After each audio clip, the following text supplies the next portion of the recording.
Well, hello. Welcome to our weekly class by Teaching You. Hola y bienvenidos a todos a nuestra clase semanal en vivo de Teaching You. La semana pasada no nos vimos porque yours truly, cuando uno va a hablar de uno mismo, uno puede decir una expresión en inglés que es yours truly. Y yours truly quiere decir tuyo sinceramente y es como lo que firma la gente o firmaba la gente antes en las clases.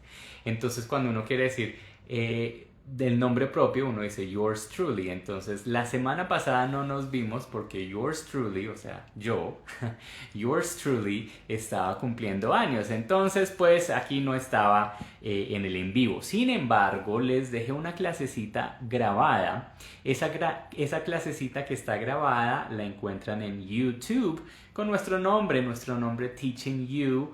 En YouTube es el mismo logo, allá aparece la clase. Es una clase muy chévere porque habla de una frasecita muy común o una fracción de una frase muy común en inglés para hablar del futuro. Cuando nosotros decimos voy a estudiar, voy a ir, voy a cantar. Ese voy a es como una manera de hablar de lo que voy a hacer en el futuro. Entonces en inglés eso funciona con una serie de palabras que es going to y ahí sí la acción, going to. Pero la gente no dice going to, sino dicen gonna. Entonces esta clase les explica todos los detalles de cómo utilizar el gonna, cómo utilizar la pronunciación, cómo evitar los errores más frecuentes y esa pues ya está en YouTube, la pueden consultar.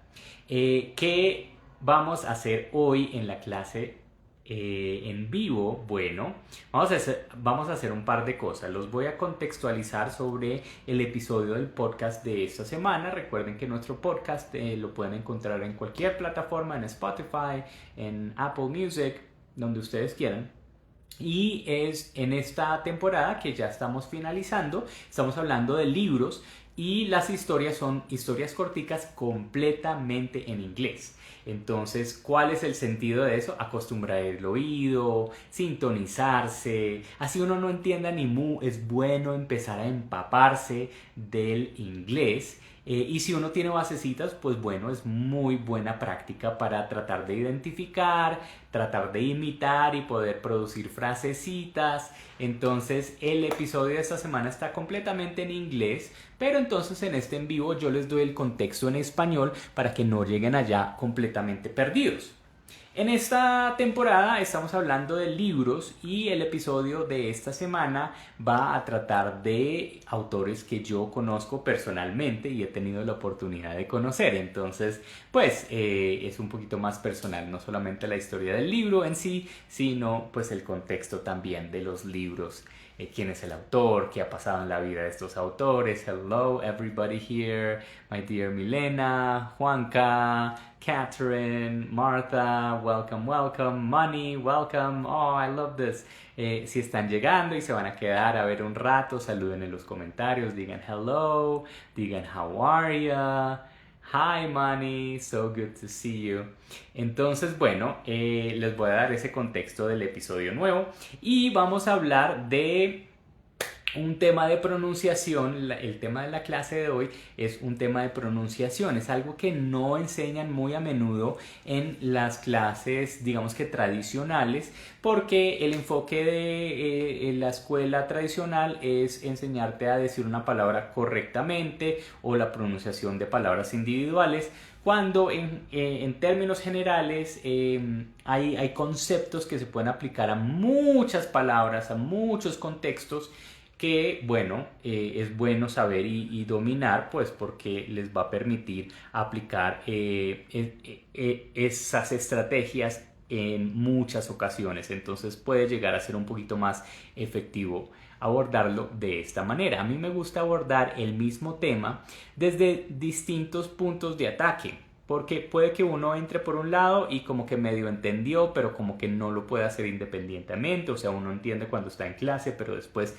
ya cuando se va de la clase como que no la logra, entonces uno puede abordarlo de otra manera, entonces la pronunciación es uno de estos temas que uno puede abordar de muchas maneras distintas y hoy vamos a ver una de estas maneras.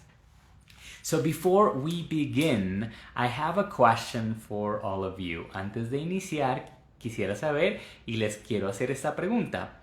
Do you know any book authors? Have you met any book authors? Entonces la pregunta es, ¿tú conoces, do you know, know en ese sentido es conocer, do you know any book authors? ¿Algún autor de un libro? Have you ever met? Es una manera distinta de preguntar lo mismo. ¿Has conocido? Have you ever, alguna vez, have you ever met a book author? ¿Han conocido al autor de un libro? Please write in the comments. Yes, teacher, I have. No, teacher, I haven't. Háganlo en inglés, láncense, así se equivoquen con la ortografía. No hay líos si se equivocan aquí. Esto es un espacio pues libre para equivocarnos, ¿no? Entonces, yes, I have, or no, I haven't. Oh, Moni, who did you meet? ¿A quién conociste? ¿A cuál autor de cuál libro? Escribe ahí en una frasecita, lánzate ahí a practicar el inglés. Mientras ustedes me cuentan de sus chismes, en inglés hay una expresión de contar chisme, es regar el té. While you guys spill your tea, spill es regar y tea es té. Spill your tea. Oh, I knew Fernando Soto Aparicio. Okay, I don't know him. No conozco. ¿Qué escribió él? Is he famous? I don't know. Ok, mientras ustedes me cuentan, me riegan el té, me cuentan el chisme de quién conocieron y cómo lo conocieron y cómo fue el tema, yo les voy contando algunos de los autores que yo he conocido. He tenido pues mucha suerte en conocer autores de libros de cierta cercanía. Yes, I knew Paula Alonso. Ooh, very nice. How did you meet her? What book did she write? ¿Cómo la conociste? ¿Qué libro escribió?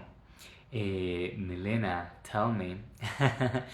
Ok, entonces yo he conocido a varios autores. Hay una historia en nuestro podcast que se llama The Lost Daughter. Es una de las historias que más han escuchado en nuestro podcast. Es una muy buena historia porque es la historia real. La rebelión de las ratas. Ok, how did you meet this author? ¿Cómo lo conociste? Yo conocí a una mujer que es la hija adoptiva de una actriz muy famosa en Estados Unidos que se llama Jane Fonda. Y Jane Fonda adoptó a esta mujer y esta mujer se volvió en una autora de un libro que se llama La hija perdida, The Lost Daughter, y es un poquito la historia, la trayectoria de todas las aventuras que ha sido la vida de ella, pues siendo adoptada por una de las personas más famosas de la industria de la actuación en Estados Unidos. Entonces un libro bastante interesante y una persona supremamente interesante porque se ha echado aventuras por todo el mundo, ha ido a la Antártida, se ha caminado por todas las montañas rocosas de Estados Unidos del principio a fin. Mejor dicho, se ha embarcado en una serie de aventuras que es una persona muy pero muy interesante. Tuve la oportunidad de conocerla cuando estaba haciendo mi certificación de enseñanza de inglés en Costa Rica, so that was really nice. Pero también he tenido el chance de conocer, algunos de nuestros profesores han escrito libros, algunos amigos de amigos han escrito libros también, no son personas así súper famosas, pero son autores. Y recientemente en mi cuadra, en my neighborhood, I met a few authors. He conocido algunos autores. Entonces, en la última feria del libro, conocí a un autor de un libro que fue escrito en este barrio donde vivo yo. So it's nice. So it was really interesting to get to talk to him. Entonces fue muy chévere, muy interesante entablar la conversación con él. Y bueno, quedamos de hacer un episodio de podcast, una entrevista sobre su libro, pero esta semana yo les voy a dar el contexto del libro. Es muy chévere porque nosotros cuando leemos en español muchas veces son libros traducidos que no fueron escritos en español sino que los tradujeron al español, y muchas veces esta traducción es un español o mexicano o de España, pero muy rara vez es un español de nuestro lugar en Colombia, o un lugar más enfocado, aparte del de España y el de México. Entonces, pues es interesante que este libro haya sido escrito directamente en español, pero no en un español cualquiera, sino en un español de Colombia, y no en un español cualquiera de Colombia, sino también un español muy local, que es un español de mi barrio, de cómo la gente habla por aquí. She wrote. Milena dice, she read, sépalo decir. No, read es leer, entonces vas a decir write con W-R-I-T-E, write, she write. Y en el pasado se le cambia porque es un verbo irregular y vas a decir she wrote. Tú solamente le cambias la I por la O y ya quedó. She wrote, sépalo decir. Oh, I didn't know that. Okay, very cool. And very cool, Money. That's very nice. Entonces, bueno, es una historia muy chévere porque está escrito en el lenguaje coloquial de Bogotá, de una persona de universidad que conoce a una chica y se enamora con una chica y se reúnen en una casa. Entonces es muy chévere leerlo, pues porque la manera que habla es muy informal, muy coloquial, de lo que se llama el vernáculo de este contexto en el que vivimos en Bogotá. Entonces, pues es muy chévere leerlo, y les voy a contar acerca de ese libro y del autor, que es una persona joven ahorita, y les voy a contar, les voy a hacer una entrevista a esa persona. Como no la he hecho aún, les doy la oportunidad que ustedes le hagan preguntas al autor. So I wanted to ask you, quería preguntarles, what questions would you ask this author? ¿Qué preguntas le harían al autor de este libro? Un libro que se escribió sobre el contexto de la vida de una persona como en un barrio de Bogotá coloquial. So, what questions would you ask? ¿Qué preguntas le harían al autor? Y bueno, voy a intentar incluirlas en la entrevista que le voy a hacer al hombre. That's the context. Ese es el contexto del episodio de esta semana. Escríbanme aquí las preguntas que quieren que le lance a ese autor. And we're gonna go over to the other side. Entonces ahí sí ya vamos a saltar a la otra cara de la moneda, que es el tema de la clase de hoy, que es la pronunciación. Y es una lección súper puntual, muy fácil de seguir, muy funcional. I don't understand when you say the word author. Yeah, autor. Muchas veces las vocales, cuando vemos en inglés una palabra con muchas vocales seguidas, generalmente la raíz de esa palabra no es el inglés, sino que es otro idioma. Y eso es muy común, que la raíz sea o latín o francés. Entonces, cuando ven una A y una U, la mayoría de veces, el 90% de las veces en inglés, esa AU es como una pronunciación francesa. Entonces no se dice AU, no se dicen las dos letras, no se dice el diptongo, sino que se dice un solo sonido, que es O. Entonces la AU no suena AU, sino que suena O, igualito que en el francés. Entonces no van a decir author, como decimos en español, sino que van a decir author. Recuerden que esa TH es con la lengua muy exagerada por fuera de los dientes superiores. Author. Eso quiere decir autor. Author. Tienen obligatoriamente que poner la lengua debajo de los dientes, porque si no, no les va a sonar bien la TH. La TH es igualito que como dicen cerveza en España. Entonces es author. no digan todas las vocales. Entonces, ¿cuál es la reglita aquí, el truquito maestro de la pronunciación del inglés si ustedes quieren sonar más natural cada vez? Es este. Dejen de abrir la boca y exagerar los sonidos. Cuando yo hablo en español y quiero hablar muy claro, fíjense todo el esfuerzo que esto requiere. Miren cómo yo, obviamente estoy exagerando, pero si yo pronuncio y enuncio y articulo cada sonido, ustedes van a ver que mi boca se mueve bastante, que se abren los labios, que se abre la mandíbula, sobre todo cuando digo abrir, abrir, abrir. Entonces hay mucha acción. Nosotros tenemos mucha gesticulación en el español.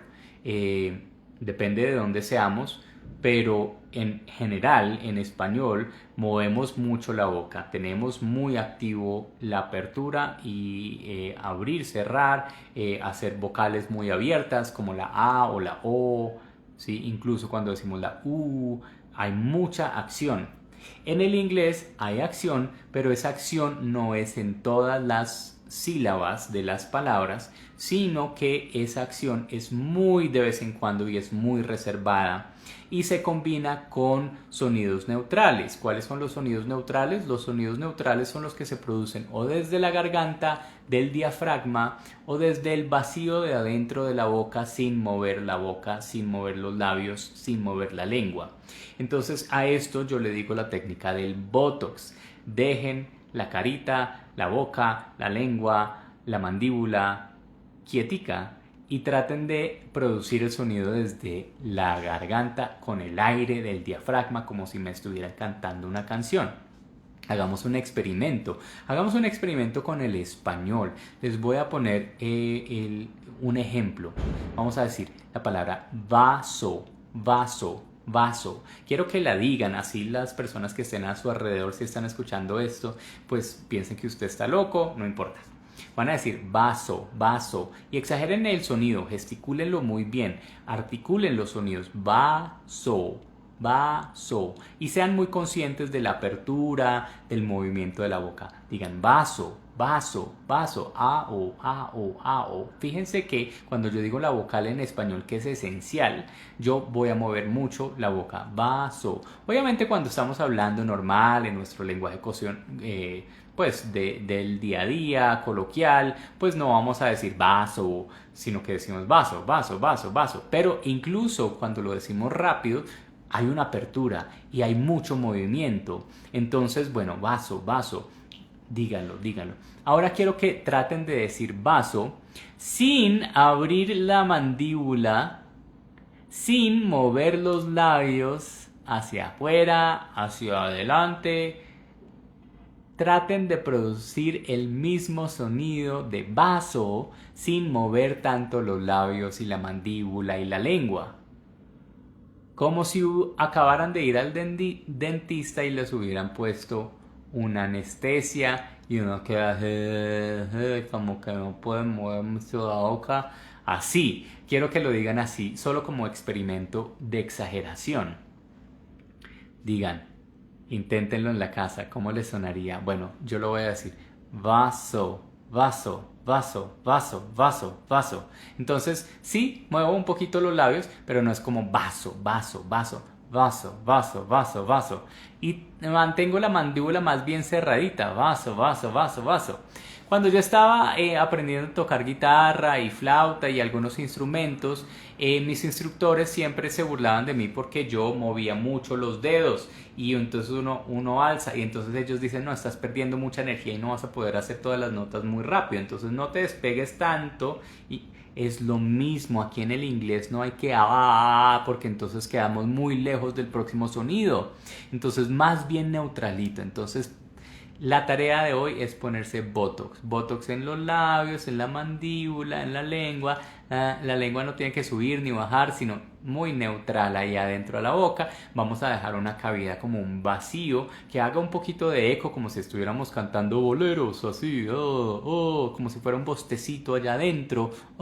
Y entonces los sonidos van a venir desde atrás de la garganta, del diafragma, de la voz. y no tanto de los labios y de la boca frontal. Entonces vamos a tratar de decir esa misma palabra en español que decimos vaso. Si ustedes son conscientes, la estamos produciendo desde el frente de la boca, de la cavidad vocal. Vamos a tratar de llevar ese sonido un poquito hacia atrás, dejando muy neutral la parte de al frente. Entonces vamos a decir vaso, vaso, vaso. Ahí lo estoy diciendo más neutral. Entonces vamos a tratar de devolver el sonido, la producción del sonido un poquito más atrás, como a un huequito, como si fuera una caverna. Vaso, vaso, vaso, vaso, vaso. Fíjense que ahí ya tengo que utilizar más la voz. Entonces vamos a aplicar ese concepto a palabras muy simples en el inglés. Por ejemplo, la palabra gracias. ¿Cómo dirían ustedes? Ahí Moni escribió la palabra gracias. ¿Cómo la dirían ustedes en inglés? Teniendo en cuenta que no vamos a gesticular y abrir y cerrar la boca y que vamos a tratar de producir el sonido desde más atrasito de la boca, como desde el interior del vacío de la boca. Entonces no vamos a decir thanks, thanks, como una E, como la decimos en español fíjense que ahí se me arruga hasta la cara. Entonces no, botox, botox, botox por todo lado, no nos vamos a arrugar, entonces vamos a decir thanks, thanks, thanks. Entonces fíjense que yo no abro la mandíbula, digo la TH, suelto la TH, pero entonces no muevo la lengua muchísimo hacia atrás, no, apenas suelto la lengua, apenas retiro así mínimamente la lengua detrás de los dientes y digo la A, pero no la digo como A, sino que la digo así bien entre los dientes, entre la cavidad. Entonces suena como una Sí estoy diciendo una A, pero no estoy abriendo la boca. Entonces a nosotros no nos suena como una A porque estamos acostumbrados a escuchar a la A así. Entonces decimos, pero ¿por qué no la dicen bien? No es que no la estén diciendo bien, sino que la producen desde un punto distinto de la garganta y de la boca. Entonces no van a mover la boca mucho cuando digan la A de thanks y terminan con la consonante que viene como si estuviéramos diciendo una X aquí atrás.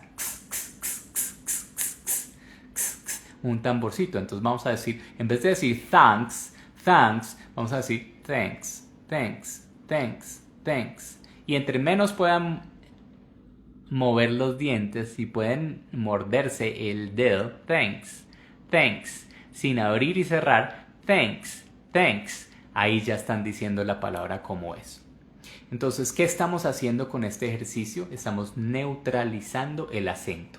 No se trata de eliminar nuestro acento y de negar que somos colombianos o mexicanos o argentinos o no americanos en el sentido de el nativo de Estados Unidos. No se trata de negar o de eliminar por completo nuestro acento, se trata de neutralizarlo. ¿Para qué lo vamos a neutralizar? Pues para que nos entiendan mejor. Y también haciendo este ejercicio empezamos a entender por qué los sonidos que nosotros, las palabras que nosotros vemos escritas no son lo que nosotros escuchamos. Cuando nosotros escuchamos la palabra thanks, a nosotros nos suena como si eso fuera una E, pero no es una E, nadie está diciendo una E. Y decir una E gesticulando sería también un error, no podríamos decir thanks, porque eso suena muy español. Entonces vamos a reducir los movimientos de la boca y vamos a decir thanks, thanks, thanks. Muy poquito movimiento, thanks, thanks. Mucha activación de la voz aquí atrás, del diafragma, del estómago, thanks, thanks. Entonces es un ejemplo muy fácil. Vámonos con otro ejemplo. Por ejemplo, la palabra bien en inglés. Alguien escríbame la palabra bien en los comentarios en inglés. Eso es una de las palabras que uno se aprende de primeras, entonces la tienen que saber sí o sí. You have to know this word because it's one of the words that we learn very quickly. Escríbamela a alguien. No se las quiero dar. Entre más activos estén ustedes en su propio aprendizaje, más van a aprender. La idea es que yo esté aquí como de guía. Bien. Bueno, like es bien, pero like es gustar, como darle gustar a una publicación. like. Pero podemos utilizar like de ejemplo también. Entonces, fíjense aquí. Si yo quisiera imitar la pronunciación de like, a mí me va a sonar como una A y una I. La I. Entonces, la K al final diría like. Si yo la dijera como en el español, voy a mover mucho la boca y voy a decir like. Y eso suena ok, es una buena aproximación, pero sería mucho mejor si yo pudiese producir esa combinación de sonidos moviendo mucho menos la boca y produciéndola más desde la garganta. Entonces, en vez de decir like, voy a reducir los movimientos y voy a decir like. No se trata que se escuche pasito, no, porque yo la puedo decir duro sin mover la boca. Like.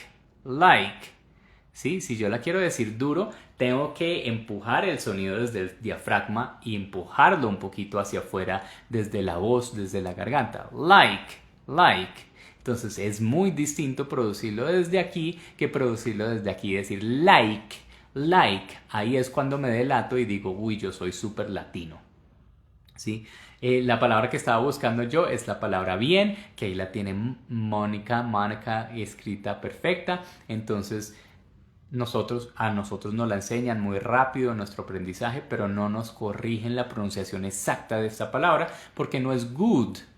O sea, a nosotros nos suena como una U y nosotros queremos hacer la boca así hacia adelante como hacemos la U, llegó la U cuando nos enseñan a la canción desde chiquitos. Entonces queremos mover mucho esa U hacia adelante, y producir el sonido desde los labios. Entonces no vamos a hacer eso en inglés, es una aproximación del sonido pero no es exacto. Entonces vamos a nuevamente a neutralizar los movimientos, vamos a dejar los labios quietecitos y vamos a tratar de decir la U desde la garganta, no desde los labios. Entonces, ¿cómo harían ustedes para decir la U desde la garganta y no los labios? Inténtenlo en la casa antes de escucharlo, inténtenlo. Ok, bueno, yo diría algo así como good. Fíjense que yo puedo tener los labios completamente quieticos. No hay necesidad de decir good. Yo puedo decir good. Como tengo aquí la perita, ustedes pueden ver cómo se mueve mi perita activando la voz. Good. De ahí es que viene el sonido. Entonces es un sonido súper neutral. Good. ¿Todos los sonidos en inglés son neutrales? No. Por ejemplo, la palabra fácil, easy, si requiere que yo abra mucho los labios y diga easy. Ay, no, teacher, pero entonces ¿cómo sé cuándo es esto y cuándo sé? Lo que a mí me interesa al principio, porque vamos por niveles, yo no les puedo enseñar cálculos si ustedes no saben sumar. Sí, vamos por pasito a pasito. Entonces al principio lo que a mí más me interesa, y tienen que tener toda la paciencia porque no hay afán, porque podemos aprender esto en varios pasos, en varias clases. Lo que a mí me interesa al principio es que sepan y empiecen a desasociar que no todos los sonidos vocales en inglés requieren activación de la boca y que de hecho más de la mitad va a requerir el botox, la neutralidad de movimientos. No vamos a mover los labios, no vamos a mover la lengua, vamos a tratar de producirlos desde la garganta, ¿cierto? Entonces eso es lo que me interesa. Hay otros sonidos que sí son activos, que se exageran, que se alargan muchísimo. Entonces el inglés juega con eso porque acortan, alargan y depende mucho del contexto de las palabras. No es una regla que va a funcionar el 100% de las veces y todas las veces es igualito. Entonces requiere un poquito de flexibilidad mental y eso está bien. Por ahora solo quiero que reconozcan que muchos sonidos, como el sonido de good, el sonido de la palabra ser, is, no es is como nos la enseñan. No hay que mover los labios ahí, es completamente neutral. Es is. Entonces vienes más de aquí, de la garganta, de la voz. Quería dejarles ese mensaje súper importante, que tengan ese concepto base para que podamos ir avanzando y avanzando y avanzando a medida que seguimos los en vivos. So, if you have any questions about this class, si tienen alguna pregunta sobre esta clase, siempre pueden lanzar el comentario, siempre pueden escribirme por el interno, yo busco el espacio para contestar las preguntas, las dudas que tengan, interactúen, escriban en los comentarios, esta clase va a quedar grabada y la vamos a montar también a YouTube. He escuchado a mucha gente que la gente dice YouTube. No, la Y no suena en inglés, es y no es YouTube, sino YouTube, YouTube, YouTube. Y la T de tube tiene que sonar así, como un tambor. YouTube. Entonces esta clase va a quedar grabada en YouTube para que se la repitan, para que hagan los ejercicios en casa. Pero sin embargo, también nos pueden escribir al interno, a nuestro correo, cualquier pregunta. Me complace responderles y me complace que participen y estén súper activos en su aprendizaje. So that's my message for today. Remember, Botox, Botox, Botox. Parte de la pronunciación neutral del inglés es tener como un Botox, como ir al dentista y que le pongan la inyección de anestesia ahí para uno no exagerar los sonidos como lo hacemos en el español a veces. Entonces, bueno, that was the message. Yo les aviso apenas quede puesta el nuevo episodio de nuestro podcast, el material gratuito. Recuerden suscribirse en el enlace de nuestro perfil a nuestra lista de correos, porque por ahí reciben pues material de apoyo gratuito, descuentos para los talleres, información para inscribirse a los talleres que van a venir en el futuro y en fin una cantidad de beneficios adicionales. So thanks for joining me today. It's always a pleasure. Fíjense que yo no tengo que decir pleasure, sino pleasure. Y la R es súper larga. It's a pleasure always, and I will catch you next week, right? Y nos vemos, los atrapo la semana entrante, ¿cierto? I'll catch you next week. Thank you so much. Love you and see you next time.